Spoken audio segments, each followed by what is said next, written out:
So if you're planning to buy a sub 7,000 rupees phone, there are plenty of phones in the market, and we have a new one for you. This is the Acer Z530.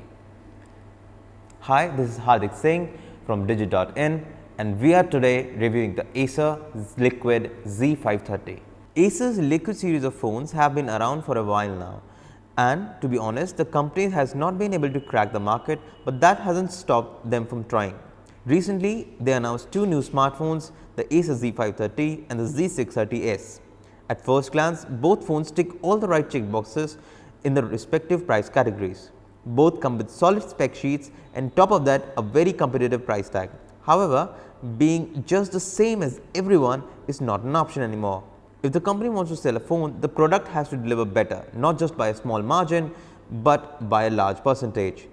Even though the sub 10K category is the biggest playing field in the mobile segment, it is one of the toughest. So, keeping in mind the phone has to deliver, we took the Z530 from the Acer to test whether it's any good for the job. So, as soon as we held the device, we realized it's a bit bottom heavy and the weight is not very evenly distributed. On the other hand, the quality of plastics and the finish looks far better than acceptable. The design of the phone looks quite similar to the Zoppo Speed 7 we recently reviewed. The earpiece on the top and the rear mounted speaker gets a circular mesh grille, which gives the phone a very distinctive look. However, it's not without its flaws. The top placement of the power button is a bit odd. It may have worked if the phone had a 4-inch display, but sadly it has a 5-inch one, and this makes the power button a bit uneasy to use. Like it looks, the build and the ergonomics of the phone are at par with category leading phones in its price bracket. Moving on to the 5-inch display of the Z530, we will start with its very good display. The color saturation is almost perfect and the shift in colors is downright minimal. Comparatively speaking, it comes really close to the ISO panel we saw on the Meizu M2 Note. With the 720p display on tap, we find the display to be slightly inferior to the one used on the Meizu M2. The only problem being the display is bit reflective under the sun. Using the phone is a very normal affair. It has a very normal app drawer, almost unchanged Android UI and a bunch of preloaded apps. While we don't have any issues with the first two, the last one is the addition we don't like. The phone comes with almost a dozen preloaded apps, which is quite annoying. Android is all about giving the users choices, and the OEMs should really limit the amount of apps they put in the devices. While on many phones, some preloaded apps do hinder the performance, but that isn't the case here. This budget phone felt reasonably smooth in day-to-day performance. Yes, there were some jitters, but that's about it. Gaming on the phone is a rather smooth experience for the most part.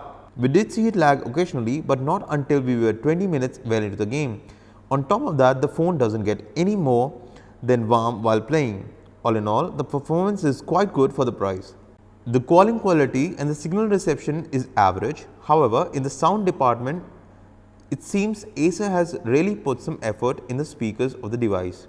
The device comes optimized with DTS audio and shows the sound quality is crisp even if you crank up the volume all the way up, and while the quality of audio output is good, it's not that loud. The phone scores more points in the battery department. Using the phone as a daily driver without any gaming meant about 8 hours of screen on time, which is good enough if you charge the phone every night. Gaming takes a toll on the battery, and that is justified as it is a processor intensive task.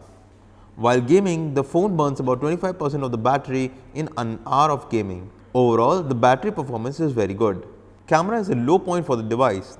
The 8MP rear shooter loses out on camera quality and leaves image details out even in ample lighting conditions. Touch to focus works brilliantly, but we could feel a slight shutter lag while taking a photo. It's not the fastest when taking images in low light, and it really takes its time while shooting in low light conditions. On a better note, the front facing 8MP camera is easily the best in the category. All in all, the Acer Liquid Z530 is a good phone and a genuine try by the company. It almost comes at par with the current sub 7K recommendation, the Meizu M2. The Z530 comes really close, but the camera is not able to keep up with 13MP shooter on the Meizu M2. That said, the Acer Z530 should and does get our recommendation. So, if you're looking for a sub 7K smartphone and don't want to get into the whole flash sale system of the Meizu M2, buy the Acer Z530 instead.